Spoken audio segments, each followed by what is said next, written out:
अस्सलाम वालेकुम। आज का हमारा टॉपिक है हाइपर इमेसिस ग्रेविडेरम। ये अडॉप्ट किया गया है रिसेंट गाइडलाइंस से। और उसी हिसाब से मैंने जो है इसको आपके लिए बनाया है कि अगर ये आ जाता है scenario as a structure discussion या एज अ रोल प्लेयर, तो हम दोनों तरीकों से इसको कैसे फॉलो करेंगे।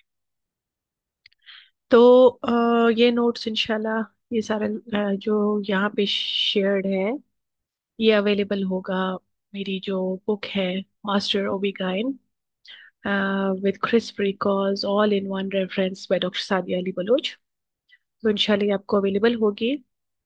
अब आते हैं हम कि सिम्टम्स क्या हो सकते हैं। डेफिनेटली जब भी हाइपरेमेसिस ग्रेविडेरम या नोजिया एंड वोमिटिंग होगी, सबसे पहले तो हमें प्रेजेंटेशन के ऊपर फोकस करना होगा। पेशेंट यूजुअली आपको एमेनोरिया की हिस्ट्री देगी, अर्ली ट्राइमेस्टर्स होंगे यूजुअली, और उसका जो है साथ में कोई रिस्क फैक्टर्स लाइक हो सकता है मल्टीपल गैस्ट्रेशंस हैं उसमें जो है, ये इसका इंसिडेंस ज़्यादा है। और हो सकता है फैमिली हिस्ट्री है पेशेंट की, तो इन सारी चीज़ों को हमें थोड़ा बहुत एवोलुएट करना होता है। बट बात प्रेजेंटेशन की है, प्रेजेंटेशन पे पेशेंट जो है दिल का खराब होना, वो है नोजिएंट। अगर मतली उल्टी होना, तो दैट इज वॉमिटिंग। और उसको हाइपरेमेसिस ग्रेविडेरम से डिफ्रेशिएट करना, ये हमारे लिए बहुत इंपॉर्टेंट है कि नॉर्मल जो nausea and vomiting of the pregnancy है उसमें और हाइपरेमेसिस ग्रेविडेरम में प्रेजेंटेशंस क्या है, इसको भी समझना बहुत जरूरी है। तो हमने कहा कि जब वो कंप्लेन्स यूजुअली जो पास्ट रिकॉल्स हैं 10 weeks gestation with complaints of nausea and vomiting, okay, and now she is here, proceed with the management। तो हम हमेशा जब भी प्रोसीड करेंगे, हमारा एक बेसिक प्रोटोकॉल होता है इंफॉर्मेशन गैदरिंग, जो कि हमारा पार्ट है उसकी का। वो इंफॉर्मेशन गैदरिंग हमारी शुरू होती है with history. Okay, so for your convenience, अगर ये रोल प्लेयर में आ जाएगा तो हम वो इंफॉर्मेशन गैदरिंग उर्दू में करेंगे, और वो सारे क्वेश्चंस मैंने आपको यहाँ पे उर्दू में प्रोवाइड कर दिए हैं। अब अगर हम आए कि हम उससे क्या चीजें पूछेंगे, उसमें सबसे पहले जो उसकी प्रेजेंटिंग कंप्लेन है, उसको हम एक टाइम लाइन के थ्रू जो है वो एसेस करने की कोशिश करेंगे। ठीक है, जैसे कि उसका नोजिया और वोमिटिंग कब से शुरू हुआ, आपकी मतली और कै कब से शुरू हुई, आपको हमल में कितने हफ्ते हैं या महीने हो चुके हैं, या आपकी माहवारी की आखिरी तारीख क्या है, या इस तरह के क्वेश्चंस। और क्या आपकी माहवारी बाकायदगी से आती थी। ठीक है, क्या आपको ये आप मुझे बता सकती हैं ये अलामत आपको कितने अरसे से महसूस हो रही है। मतलब ये डेज की हिस्ट्री दे रही है, वीक्स की दे रही है, या मंथ्स की हिस्ट्री दे रही है। फिर हम पूछेंगे कि ये जो अलामात हैं ये मुस्तकिल रहती हैं या दिन में बदलती रहती हैं। अब जो नोजिया एंड वोमिटिंग यूजुअली जो है वो अर्ली मॉर्निंग ज्यादा रहता है, लेकिन जो हाइपरमेसिस ग्रेविडेरम है वो कंटिन्यूअस प्रेजेंट करता रहता है, उसमें कोई खास, इवन नींद से भी जागकर पेशेंट जो है वॉमिट कर रहा होता है। तो फिर दूसरे हम पूछते हैं क्या अलामात की शिद्दत वक्त के साथ तब्दील हुई है। तो इस बारे में उसके जो होंगे, इसकी सेवेरिटी यूजुअली जो है वो रेज होती जाती है। पहले माइल्ड से स्टार्ट होता है, मॉडरेट और सेवेर की तरफ इसकी प्रोग्रेशन होती है। और ये यूजुअली जो है फर्स्ट ट्राइमेस्टर में ये सिलसिला जो असेंडिंग सिम्टम्स है वो रहता है। फिर हम इंक्वायर करेंगे कि भाई आपकी जो ये रिसेंट या करंट प्रेगनेंसी है ये कैसे हुई, ये कुदरती तौर पर हुई, आपने इसके लिए कोई इलाज करवाया या कोई अद्वियात का इस्तेमाल किया, या कोई तिबी मदद जैसे आईवीएफ। क्योंकि ये इसका रिस्क फैक्टर, इसीलिए हम इसको जरा डार्क करके और ऐसे पूछेंगे कि एग्जामिनर फोकस करे कि आपने ये पूछ लिया। फिर वो जो सिम्टम्स हैं उसकी फर्दर हम करेक्टरिस्टिक्स डिटेल से पूछेंगे। And this is part of the puke score. ठीक है, जो प्यूक स्कोरिंग जो हम करते हैं और जो हेल्प स्कोरिंग करते हैं, ये क्वेश्चनियर्स उनका हिस्सा है। इसलिए हम कोशिश करेंगे कि हम इनको मिस ना करें। ठीक है, अब वो किस तरह से हम स्टार्ट करेंगे, हम कहेंगे कि मतली की तादाद, और यानी दिन में कितनी बार आपका जो है दिल खराब होता है, और आप ये कितने अरसे के लिए रहता है, और ये कितना इसकी शिद्दत है, क्या ये बहुत शदीद है, यानी उसकी सोशल लाइफ को तबाह कर दिया हो, वो कहीं आ जा नहीं सकती, काम नहीं कर सकती, तो it means it is severe. आप मुझे बता सकती हैं दिन भर में आपको क्या कितनी बार आती है, ठीक है, या कितनी बार दिन में आप उल्टी करती हैं, क्या आप मुझे बता सकती हैं? रोजाना कितनी बार उल्टी की कोशिश, यानी इसको हम बोलते हैं रैचिंग, और ड्राई हिप्स, यानी डिकार आ रही होती है, पूरा उसका जो रिफ्लेक्स है वो हो रहा होता है, लेकिन वो कुछ बाहर निकालती नहीं है मुंह से, उसके मतलब वॉमिटस नहीं होता, तो ये है रैचिंग। तो ये इसको आप कितनी बार होती है, ये इसको जरा तसल्ली से पूछने के बाद आप कहेंगे। क्या ऐसा तो नहीं होता आपको राल या थूक ज्यादा महसूस होती है? ये है एक्सेसिव सलाइवेशन। ये भी एक इम्पॉर्टेंट क्वेश्चन है स्कोरिंग का। साथ में पूछेंगे क्या खाना खा सकती हैं, पानी बर्दाश्त कर सकती हैं, कौन सी चीजें आप आसानी से जो है वो डाइजेस्ट कर सकती हैं, या आपको वो ज्यादा आसानी से आपको खुराक इस्तेमाल कर सकती हैं। ये एक इंफॉर्मेशन उसकी इनटेक के बारे में।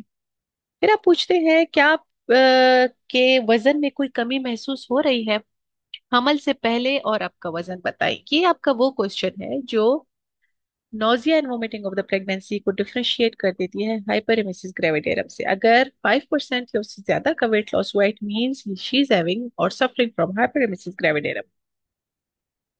फिर हम उससे पूछेंगे क्या आप रोजमर्रा के काम कर सकती हैं, या बिल्कुल बिस्तर पर है उसकी, यानी हम क्वालिटी ऑफ लाइफ को जो है वो जानने की कोशिश करते हैं कि वो उस पर कितना अफेक्ट हो रहा है। इसके साथ साथ हम उसके बाकी सिम्टम्स सिस्टमेटिक जो है उसका हम एक जायजा ले लेते हैं, साथ में पेट में कोई दर्द तो नहीं है, बुखार तो महसूस नहीं हो रहा, दस्त नहीं हो रहा आपको, पेशाब में कोई जलन, या आपके बच्चेदानी से या नामयानी से खून या पानी का अखराज तो नहीं हो रहा। फिर आप इसको कंटिन्यूस करते हो वही इम्पैक्ट ऑफ लाइफ को हम किस तरह से देखते हैं ना, जिंदगी पर असर, इसके असरात का डिफरेंट पैटर्न्स होते हैं। एक तो इमोशनल होता है, जिसमें हम कहते हैं आप जज्बाती और जिस्मानी तौर पर कैसा महसूस कर रहे हैं, यानी फिजिकली फिट है, इमोशनली वो कैसी है, मे बी वो डिप्रेशन में जा रही है वो पेशेंट, ठीक है। क्या इसने आपके मिजाज या जहनी सेहत पर असर डाला है? मींस डेफिनेटली अगर किसी पेशेंट को हाइपरेमेसिस ग्रेविडेरम है तो उसका तो मिजाज चिड़चिड़ापन होगा ना। तो हम साथ में यहाँ पे उसकी साइकोलॉजिकल असेसमेंट भी हम कर रहे हैं। फिर हम उसको सपोर्ट के लिए हम देखते हैं क्या उसको घर पे कुछ सपोर्ट सिस्टम है, सपोर्ट मुहैया हो रही है उसको, क्या वो अपनी जो है इस सिचुएशन में अपनी देखभाल कर पा रही है, अपने जो रोजमर्रा के काम काज होते हैं वो कर सकती है, या अपने साथ जो उसके दूसरे घर के मेंबर्स है, उसके बच्चे हैं, उसके शौहर है, उनकी लाइफ कितनी इससे जो है वो मुतासिर हो रही है। और ऐसा भी होता है इतनी ज्यादा शदीद जब सिम्टम्स होते हैं हाइपरमेसिस ग्रेविडेरम के, तो पेशेंट को जो है वो जो थॉट्स होते हैं वो सुसाइडल थॉट्स आना शुरू हो जाते हैं। तो हम उसके बारे में इंक्वायर करते हैं कि आपके जहन में कभी खुद को नुकसान पहुंचाने या हमल खत्म करने का ख्याल आया है?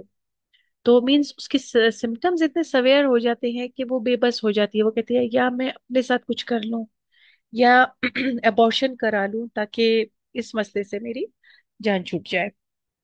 खैर हम उसकी फिर पास्ट मेडिकल और सर्जिकल हिस्ट्रीज की एवोल्यूशन करते हैं, यानी यूजुअली इसमें रिकरेंस होता है।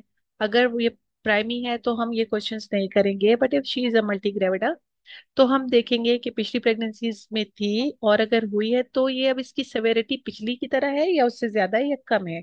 यूजुअली जो है सब्सिक्वेंट प्रेगनेंसीज में जो इसका सेवेरिटी है वो थोड़ी कम हो जाती है। इसके अलावा हम उसकी जो बाकी क्रॉनिकल कंडीशंस हैं जैसे दायमी अमराज, मिर्गी, शुगर, HIV वगैरह, कोई जहनी बीमारी या थायराइड का कोई मसला, आपको कोई ऐसे इश्यूज तो नहीं है? अच्छा, एंडोक्राइन में भी एड्रेनलिन हाइपोएड्रेनलिज्म भी बहुत इंपॉर्टेंट है। तो ये कुछ ऐसे क्वेश्चन आपने पूछने के बाद सर्जिकल को एक्सक्लूड कर लिया कि कोई आपकी सर्जरी तो नहीं हुई। खासकर अब किन सर्जरीज में जो है जिसका ताल्लुक है हाइपरमेसिस ग्रेविडेरियम के साथ, वो है खासकर gastric bypass surgeries, bandings and sleeves, जो वेट लॉस के लिए हम यूज कर रहे होते हैं वो। ठीक है। और यहाँ पे जो क्रोनिक मेडिकल कंडीशंस है, गॉल स्टोन्स भी उसमें एक फैक्टर हो सकता है। ठीक है। ये ऐसी कंडीशंस हैं, और खासकर हेपेटाइटिस वगैरह, पीला पीला यरकान तो नहीं हुआ आपको, काला यरकान तो नहीं हुआ। ये कुछ ऐसे फैक्टर्स हैं जिनमें पेशेंट जो है वो क्रोनिक कंडीशंस के साथ जो है वो हाइपरमेसिस के साथ प्रेजेंट कर सकती है। फिर हम उससे, जाहिर है कुछ ऐसी मेडिकेशंस भी होती हैं, कुछ शॉर्ट टर्म के फैक्टर्स होते हैं जिनकी वजह से जाके पेशेंट को हाइपरेमेसिस हो सकती है। हम उसमें पूछेंगे कि अब जो है आप कोई ऐसी किसी किस्म दवाई तो इस्तेमाल नहीं कर रही, और प्रेगनेंसी रिलेटेड फॉलिक एसिड तो हम इंक्वायर करेंगे ही, उसके साथ कोई और हो सकता है वो ट्रीटमेंट पे ऑलरेडी ओरल मेडिसिन दे रही है, साथ में कोई मल्टीविटामिन दे रही है, या कोई ऐसी मेडिकेशंस जो हो सकता है कॉज करे, एग्जेसरबेट करके करे उसकी कंडीशन को। और करंट कोई चेंजेस इन, ऑल्दो मैंने ये हिस्ट्री बहुत डिटेल से लिखी है, I know it is very detailed, उसकी जो है वो आपके पास सिर्फ जो है वो 10 मिनट्स का होता है, जिसमें सिर्फ 3 मिनट आपने हिस्ट्री को देने होते हैं। लेकिन उसमें आप एटलीस्ट ऐसा ना कि एक छोटा सा टच जो है इन हेडिंग्स को, छोटा छोटा छोटा आपने टच दिया हो। मैं इसको कंप्लीट कर लूं फिर आपको बताती हूँ। जैसे कि आप एक्सक्लूड कर देते हो अदर कॉजेज को, कोई सफर, कोई बीमार पेशेंट से राब्ता, यानी वो हेपेटाइटिस की कोई पॉजिटिव फैक्टर हो सकती है, कोई इन्फेक्शियस एजेंट, कोई वायरल डिजीज, जो वायरल कंडीशंस जो हो रही होती हैं बहुत सारे लोगों को एक साथ, एक गंदा पानी पीने की वजह से, कॉलरा, डायरिया, ऐसी चीजें, यूटीआई को एक्सक्लूड करना होता है। और मेडिकेशंस जो ड्रग इंड्यूस करा सकती हैं, नौजिया, ठीक है, और नशा आवर अद्वियात होती है ये खासकर, और साथ में वही एच पाइलोरी वगैरह का, ये सारा एक्सक्लूड हम कर देते हैं। फिर हम पिछली ऑप्स की हिस्ट्री ले लेते हैं जो एज पर रूटीन है, और यहाँ पे हम इंक्वायर करते हैं कि आपने अपना अल्ट्रासाउंड करा दिया है, उसमें एक बच्चा बताया या दो, ये इंपॉर्टेंट है क्योंकि हो सकता है ये मल्टीपल प्रेगनेंसीज की है। फिर अल्ट्रासाउंड से ही हमने जो है उसका जो मोलर है प्रेगनेंसी, वो भी एक्सक्लूड करा देना होता है, उससे भी हम पूछ सकते हैं, या ड्यूरिंग इन्वेस्टिगेशंस भी हम इसको दोबारा से एक्सक्लूड कर सकते हैं। फिर यही घर का माहौल, यानी डोमेस्टिक वायलेंस को हम एक्सक्लूड करेंगे, और उसकी फाइनेंशियल, उसको भी हम एक थोड़ा सा टच देंगे।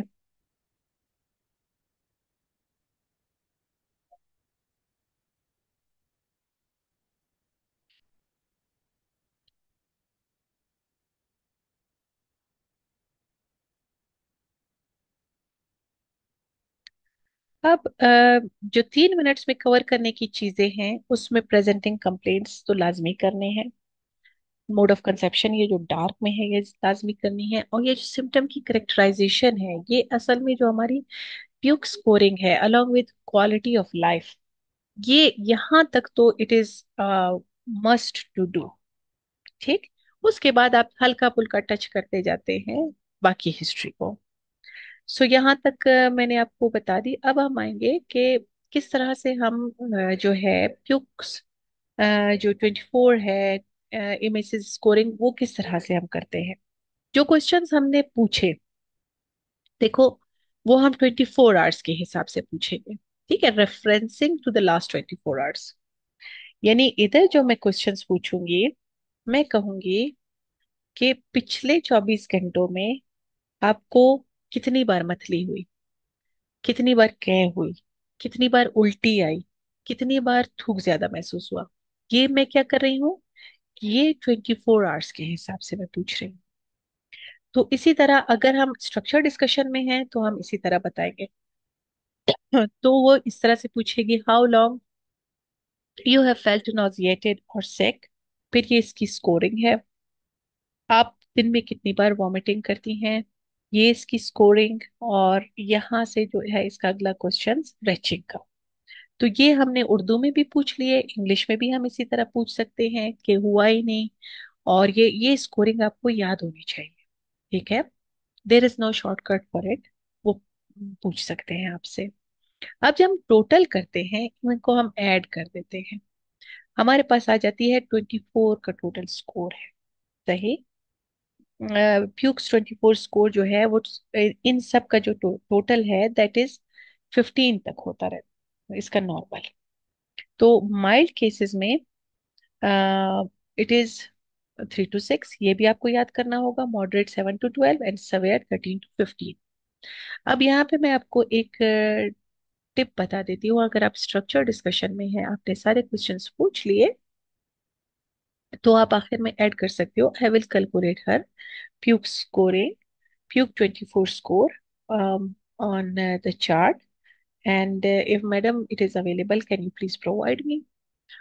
बहुत जाहिर है 10 मिनट के स्टेशन में वो ये तो नहीं है कि वो सारा स्कोरिंग पे ही लगा दे। हाँ, स्कोरिंग का अगर अलग से कोई स्टेशन आया, सीपीएसपी में सब कुछ हो सकता है, प्यूक्स स्कोरिंग का अलग से कोई स्टेशन आया, देन वो उस 10 मिनट में इसका तो हर वो निचोड़ छोड़ पूछेंगे। लेकिन अगर ये स्ट्रक्चर डिस्कशन में था या रोल प्लेयर में था, तो आपको जस्ट एटलीस्ट ये क्वेश्चंस पूछ लेने चाहिए। कैलकुलेशन की जरूरत नहीं पड़ेगी। फिर आप रेंज पूछ लोगे कि व्हाट्स द रेंज, और मैनेज अकॉर्डिंगली माइल, मॉडरेट और सवेयर के हिसाब से। ओके। सो साथ में जो है हमारे पास हेल्प स्कोर है, हाइपर एमिसिस लेवल प्रिडिक्शन स्कोर। आपको जो ये वर्ड्स है, ये और puke, it stands for what, help stands for what, ये जो है ये आपको पता होनी चाहिए। सही है। Most of the times examiners कहती है क्या है ये प्यूक, व्हाट इज इट। तो आपको पता होना चाहिए दैट इस ये स्टैंड किस चीज के लिए करता है। तो इस टूल में भी है वही सारी चीजें, but it covers a broader range of symptoms and functional impact, especially for severe cases। ये मतलब अगर वो आपसे पूछती है when you apply help scoring, usually we apply puke 24 score, but we apply help score जब हमारे पास when there is a need or there is a dire for including the uh, history on broader range of symptoms and the impact on her quality of life, especially in cases of severe hyperemesis gravidarum, तब हम ये करते हैं। ये scoring आपके सामने है, ये आपने जो है वो याद करनी है। फिर हम इसको स्कोर करते हैं। इट इज टोटल स्कोर इसकी जो है नॉर्मल से 5 तक जाती है इसकी स्कोरिंग। तो टोटल जो है 60 है, माइल्ड से लेस देन 20 है, moderate 20 to 32 and severe 33 to 60। ये आपको आना चाहिए। फिर आते हैं हम के सिम्टम्स के हिसाब से, ये हम कवर कर चुके हैं ऑलरेडी इन द हिस्ट्री। यानी हम क्वेश्चन पूछने का तरीका है, if someone wants to read them in detail, just take a screenshot and continue. और book will be available soon, इंशाल्लाह you will get it second edition. These are part of the second edition, not first edition. तो ये हमने इसको severity को दोबारा से एक समराइज कर लिया कि ये कितने पॉइंट्स हैं और क्या किया। अब हमारे पास आ जाती है डेफिनेशन एंड डायग्नोसिस। यानी जब हमें ये सारी चीजें मिल जाए, एक क्वेश्चन हमें ये सारा प्रोवाइड कर ले, तो हम इसको कैसे डिफाइन करेंगे, कैसे डायग्नोज करेंगे।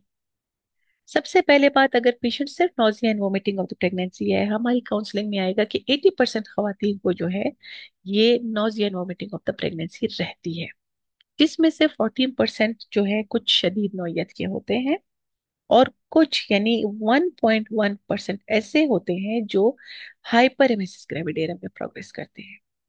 ठीक है, ये आपकी काउंसलिंग के बहुत इंपॉर्टेंट डायलॉग्स हैं। अगर nausea and vomiting of the pregnancy का केस है, हाइपरेमेसिस ग्रेविडेरम नहीं है। हाइपरेमेसिस ग्रेविडेरम मैं कब कहूंगी, परसिस्टेंट वोमिटिंग जिसकी वजह से dehydration, ketosis, electrolyte imbalance and more than 5% pre pregnancy weight loss. ये बहुत इंपॉर्टेंट पॉइंट्स हैं। मतलब मुझे एक पेशेंट कहे मेरा सारा दिन दिल खराब होता है, लेकिन उसका वेट लॉस नहीं हुआ, उसको इलेक्ट्रोलाइट इम्बैलेंस नहीं हुआ, उसको जो है कीटोसिस नहीं हुआ, डिहाइड्रेटेड नहीं है, then she is just nausea and vomiting, of the pregnancy or a severe case of nausea vomiting present pregnancy, but she is only hyperemesis gravidarum जब ये फाइंडिंग्स उसमें शामिल हो जाएगी। खैर हम कहेंगे इसमें जो रिस्क्स हैं वो डेफिनेटली माँ को क्या होता है, वो डेफिशिएंसीज होती हैं न्यूट्रिशनल, वो हम आगे भी कवर करेंगे, so leave it for now. अब हमारे है कि जो सीक्वेंस है वो हमेशा यही होता है कि आप प्रोग्रेस करते हो हिस्ट्री से एग्जामिनेशन की तरफ। So in examination, in general physical examination, okay, you inquire for vital signs, BMI, and the important one, signs of dehydration and hypotension. Just you also take the weight and any signs of muscle wasting or not. You look for the dehydration signs, that are sunken eyes, dry mouth, and on history also inquire regarding oliguria and urea. And of course, neurological में आप confusion, stigmatism are the signs for Wernicke's encephalopathy.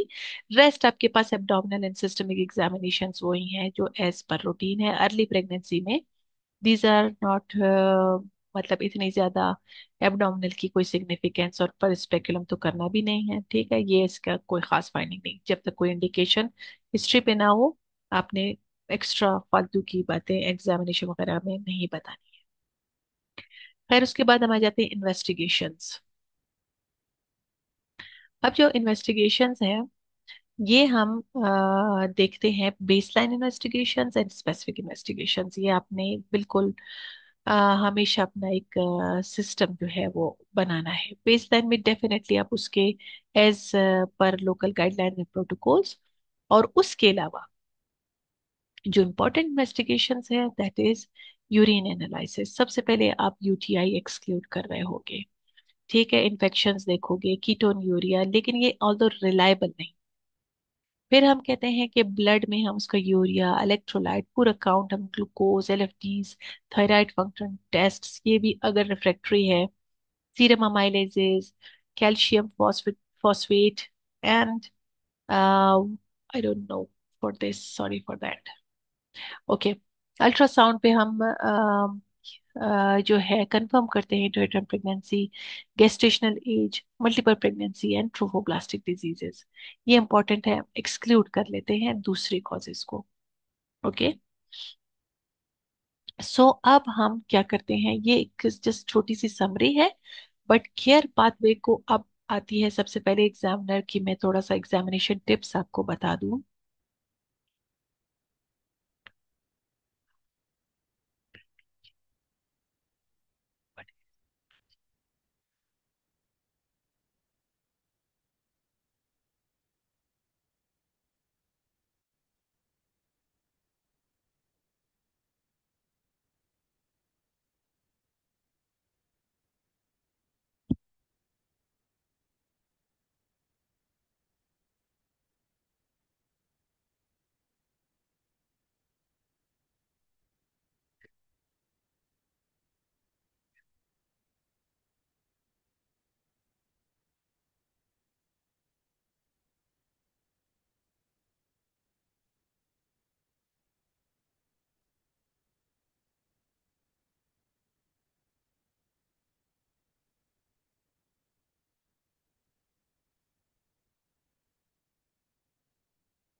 तो investigations के बाद जो है हम examiner जो है आपसे कहता है now how you will manage it. अब चीजों को, जो लिखी हुई चीजें होती हैं उनको जो है एक समराइज करना और एक जो है एक प्लेटफॉर्म पे लाना वो आसान नहीं होता। यानी आपको जो वो पीछे से फाइंडिंग्स देती है वो बेसिकली डिपेंड करती है आपकी मैनेजमेंट पे। मतलब आई नेवर नो कि एग्जामिनर मुझे माइल्ड की फाइंडिंग्स दे, मॉडरेट की दे, और मैं इसको किस तरीके से माइल्ड मॉडरेट बोल रही हूँ, that is due to the PUQE scoring system. वो मुझे उसके हिसाब से माइल्ड मॉडरेट और सवेयर के सिम्टम्स देगी। तो इस सिनेरियो का मुश्किल क्या है इसके हाइपरविसिस ग्रेविडेरम का, कि ये एक कैलकुलेटेड साइक सिस्टम है। पेशेंट एक्सेसिव वॉमिट कर रही है, एक्सेसिव डिहाइड्रेटेड है, you take it in the severe case. आपने खुद सुनते सुनते ही अपनी स्कोरिंग कैलकुलेट करनी है, एग्जामिनर आपको आखिर में प्रोवाइड नहीं करेगी। हाँ, but in the form of structured discussion, there is a possibility you can inquire, and um, or if she is not telling you, then you have to keep on thinking and calculating that. And yes, ये जो है VBG is for venous blood gases. सो खैर जो भी हमें वो दे, हम सबसे पहले हम क्या करते हैं, हम बताते हैं मैम, जो 5 लाइनें हैं वो आपने, 4-5 लाइनें हमेशा हर केस में रट्टा होती हैं। I will offer her support. I will approach her empathetically. I will counsel her regarding her diagnosis. I will counsel her regarding the fetal-maternal risk of her condition and the effect of pregnancy over the condition. यानी हम pregnancy over the disease, disease over the pregnancy, इन दोनों को देख रहे होते हैं। ये बताने के बाद, madam my aim of management will be to, अगर हाइड्रेशन हुई नहीं है तो प्रिवेंट करोगे उसको। अगर पेशेंट हाइड्रेटेड है, I will correct her dehydration. ठीक। दस, another aim is I will correct her malnutrition. अब डिपेंड करता है वो प्रिवेंट करने वाली मरीज है कि करेक्ट करने वाली मरीज है। ये बात आप लोग इधर जरा ध्यान से करना। I will also correct the electrolyte और the metabolic imbalance if it is present. अब देखो मैंने इफ यहाँ पे क्यों बोला, क्योंकि मेरे पास कोई पीछे से क्लू नहीं था कि मेरा सिनेरियो क्या है। बट प्लीज गर्ल्स, जब आप लोगों को ऊपर से जो चीज प्रोवाइड की है, आप तब इव नहीं करोगे, आप उसको डायरेक्ट अप्लाई करोगे उस पेशेंट के ऊपर। फॉर एग्जाम्पल, मेरे सामने जो है निदा एक पेशेंट है जो कि मॉडरेट हाइपरेमेसिस ग्रेविडेरम के साथ है। Madam, I will prevent her dehydration, I will prevent mail nutrition, I will correct electrolyte imbalance, I will control her symptoms and will try to improve her quality of life for the prevention of the complications, especially the vernix encephalopathy, venous thromboembolism. I will offer her management options, and I will also provide psychological support to my patient, and I will take measures to minimize her hospital stay. ये कुछ ऐसे points हैं जिसमें से आपने कुछ भी बता दिया, वेल एंड गुड। ये आपकी पूरी मैनेजमेंट का एक खुलासा है। जब एग्जामिनर ये सब सुन लेती है, उसको सुकून आ जाता है कि इस लड़की ने बहुत ही प्यारा इसको पढ़ा है। तो शुरू के वो पॉइंट्स मैनेजमेंट में बताना, एमडीटी इन्वॉल्व करना, ये और एम्स ऑफ द मैनेजमेंट ये बताना, support, empathy, MTT, counselling like from counselling about the diagnosis, then यहाँ पे जो है फार्माकोलॉजिकल ट्रीटमेंट ऑप्शंस। ठीक, I will offer her pharmacological treatment options. अब वो डिपेंड करता है, देखो मैं ये बोलूं कि मैं उसको जो है डॉक्सिलामीन पाइरोक्सिन पे जाके ट्रीट करूंगी, हालांकि पेशेंट मेरी सवेयर की है, तो फिर तो बात नहीं बनी ना। फॉर एग्जाम्पल, अगर मुझे सवेयर का सिनेरियो मिला है, मैं डायरेक्ट आ जाऊंगी, madam as my patient is presented with severe, then I can directly switch to intravenous drugs that includes ondansetron and metoclopramide and phenothiazines. ये हमारे पास वो सवेयर केसेस में जो है डायरेक्ट आप इन ड्रग्स के नाम लोगे।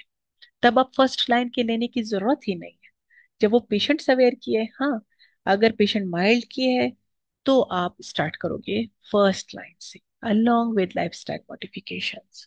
ठीक।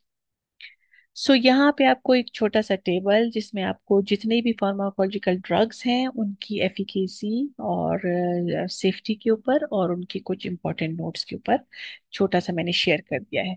Madam, I will offer corticosteroids for refractory cases and pyridoxine. जब हम ये अब देखो, हम हर जगह पैराडॉक्सिन नहीं बोल सकते। पैराडॉक्सिन हम यूजुअली कब देंगे? जब हम मल्टीपल थेरापीज दे रहे हैं तब हम पैराडॉक्सिन। खाची सतवन खाज, अगर खाच पे संपा करें।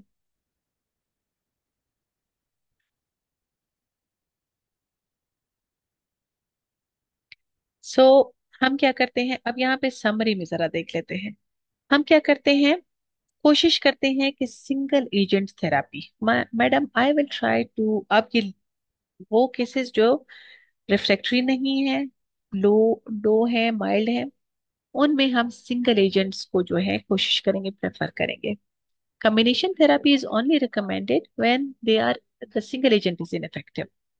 फिर हम देखते हैं कि ma'am there is slight risk of ondansetron with orofacial cleft but overall it's safe. मतलब जो मेरे पास सवेयर केस है, उसकी वॉमिटिंग रुक ही नहीं रही, तो उसको देने के लिए मेरे पास ये ऑप्शन है। मैं ये क्योंकि जो इसका रिस्क है, इसके बेनिफिट्स को जो है वो, उसकी वेटेज कम है, बेनिफिट्स का वेट ज्यादा है। मीटोक्लोप्रोमाइड भी है लेकिन इसके एक्स्ट्रा पैरामिडल साइड इफेक्ट्स हैं, और हम इसको जो है स्लो आईवी के थ्रू दे सकते हैं। कॉर्टिकोस्टेरॉइड्स भी हमारे पास रिफ्रैक्टरी केसेस के लिए है। लेकिन if the patient is GDM, हम उसके लिए थोड़ा सा कॉशियस हो जाएंगे। तो ये मैनेजमेंट रिलेटेड कोई इंपॉर्टेंट पॉइंट्स जो आपने अपनी मैनेजमेंट के जो एम बता दिया। आपने क्या किया, let me summarize it back. Care pathway में सबसे पहले आपके माइंड में ये होना चाहिए कि आपका केस क्या है, माइल्ड है, मॉडरेट है या सवेयर है। फिर आप उसको उसी हिसाब से, आप कहते हो in mild case of course out patient management होगी, अननेसेसरी एडमिशंस और नहीं होंगी, और सपोर्टिव केयर हम इसको देंगे। और मॉडरेट को हम एम्बुलेटरी केयर देंगे, आईवी फ्लूइड्स के साथ, थायमीन के साथ, एंटीमेटिक्स और वाइटामिन के साथ। इन पेशेंट हम उसको जो परसिस्टेंट है, मोर देन 5% है, comorbidities, failure of ambulatory care. ये तो इसकी एक जनरल प्रिंसिपल है। फिर आप क्या कहते हो, ma'am my management plan is that, if जैसे if नहीं, for example my patient is mild, I will offer her support. I will counsel her regarding her diagnosis. I will involve the multidisciplinary team. I will also counsel my patient that she is having a mild case of nausea and vomiting of the pregnancy. So outpatient management is possible. And I will avoid and counsel regarding unnecessary admissions, and I will offer her supportive care. The pharmacological options, or and my aim of management is this, and the pharmacological treatment options are these first lines along with lifestyle modifications. If she didn't improve, then I can move towards the second line drugs. I will try to have single agent single agent or mono drug therapy for the patient. We'll try to avoid the combinations, but if the patient is not improving, then I can switch to combination therapies. I will also inform my patient that adverse effects are present that can have, like, there are severe certain adverse effects which she can have: electrolyte imbalance, chronic encephalopathy, venous thromboembolism. She's at risk of constipation and nutritional deficiencies. And along with that, the medications which we are offering her, she is at risk of their side effects. तो ये हुआ। उसके बाद हम कहेंगे I will provide her complete antenatal care plan and discharge. Patient, as the patient is oral, so she's allowed to go home and take her oral medications, and I will call her for follow-up. I will continue and I will counsel her regarding the need of antiemetics and continuation of. I will educate her that there is need for serial fetal growth scans, and I will also counsel her that low pregnancy weight gain will keep the threshold for the pregnancy weight gain as low as less than 7 kg. Uh, sorry, we will, sorry, जो threshold है pregnancy का, वो हम लो तो रखेंगे, जैसे कि हम कहते हैं ना कि वो she should gain a weight of minimum, या जो एवरेज है 13 kgs का। लेकिन उसमें ये नहीं होता, तो ये थ्रेशोल्ड लो आ जाता है, और अगर उसका वेट गेन लेस देन 7 है तो हायर रिस्क है उसको प्रीटर्म बर्थ का, लो बर्थ वेट का डेफिनेटली। और हम ये भी बता देंगे कुछ कंडीशंस ऐसी होती हैं जिनमें उसको रीएडमिशन की जरूरत हो सकती है। We will counsel her regarding the feto maternal complication. अब ये सारे मैटरनल हम सुबह से बुक कर रहे हैं, कुछ फीटल कॉम्प्लिकेशंस हम देख लेते हैं कि intrauterine IUGR, low birth weight, preterm, at birth low Apgar, neonatal death भी हो सकती है। ठीक है, और बच्चे में ऑटिज्म, एडीएचडी, और पॉसिबल एडल्ट जो रिस्क फैक्टर्स उसमें हो सकते हैं, कार्डियो मेटाबॉलिक और मेंटल हेल्थ, ये प्रोलॉन्ग्ड उसमें आ सकती है। ठीक है। अब हमने कहा कि हम एमडीटी भी इन्वॉल्व कर रहे हैं। अब एमडीटी का ये है कि यूजुअली इसमें obstetrician, midwife, nurses, dietitian, pharmacist, ये सारे मौजूद होंगे। ठीक है। और यहाँ पे जो है हम एम्पैथी और सोशल साइकोलॉजिकल सपोर्ट के लिए खुद भी एम्पैथी प्रोवाइड करेंगे, जिसमें हम उसको सुनेंगे, उसकी बातों को वैलिडेट करेंगे कि आप सही बोल रही हैं, मैं समझ सकती हूँ, और मैं ये महसूस कर सकती हूँ कि आपको शदीद नौयत का ये मसले हो रहे हैं।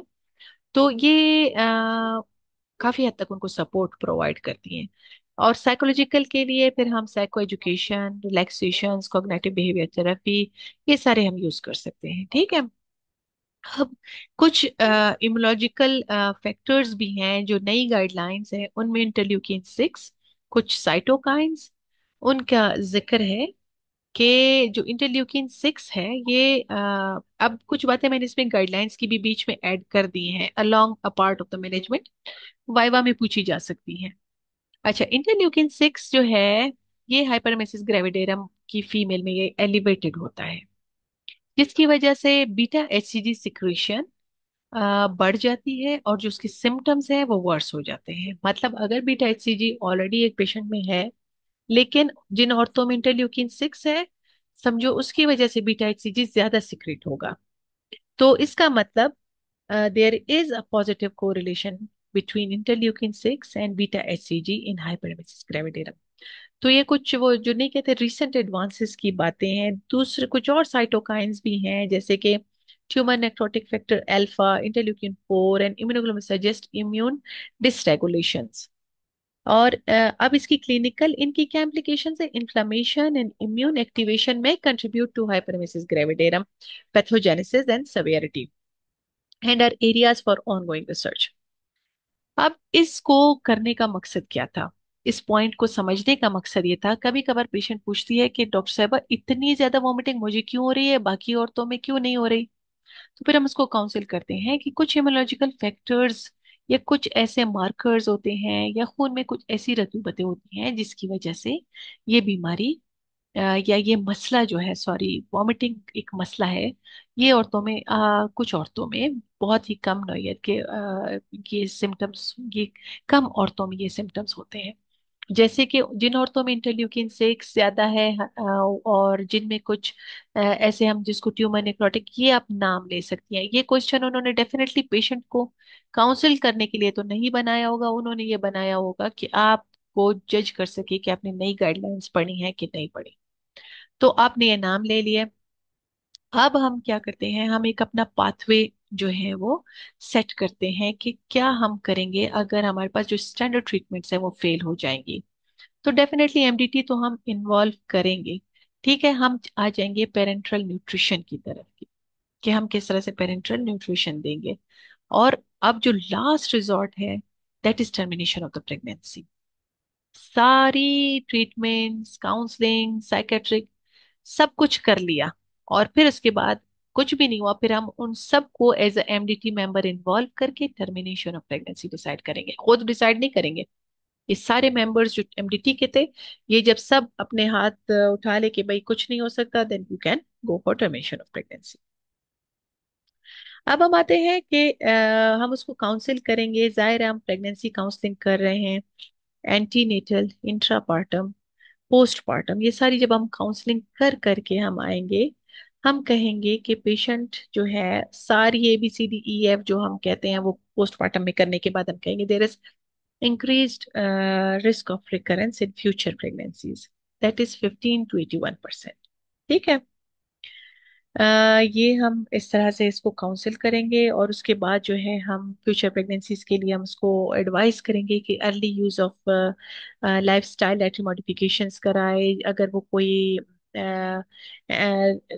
प्री एम्प्टीमेटिक्स जो है वो प्री एम्प्टिव भी यूज कर सकती है। जैसे for example symptoms usually 7 8 9 week के बाद ही ज्यादा होना शुरू हो जाते हैं, तो मतलब जैसे ही उसकी प्रेगनेंसी टेस्ट कंफर्म हो जाए हम कह सकते हैं आप इस्तेमाल कर सकती हैं, आप अद्वियात शुरू कर दें और तो आपके सिम्टम्स ज्यादा आपको महसूस नहीं होंगे।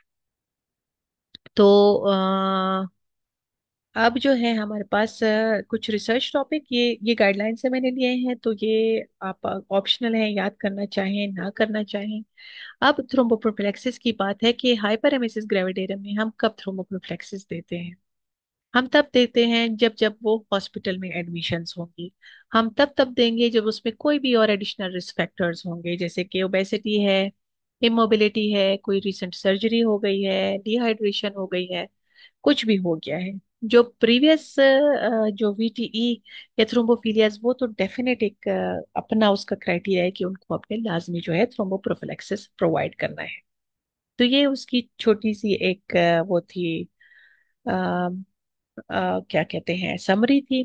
थ्रोम्बोप्रोफिलेक्सिस डिलीवरी के बाद भी आप पेशेंट को ऑफर करोगे, उसमें जो है खासकर जो पेशेंट हाई रिस्क पे है उसको आप अर्ली मोबिलाइजेशन एंड स्टॉकिंग्स जो आप देते हो that are part of this protocol. तो यहाँ तक हमारा हाइपर एमेसिस ग्रेविडेरम का जो एक सिनेरियो है वो कंप्लीट हो जाएगा।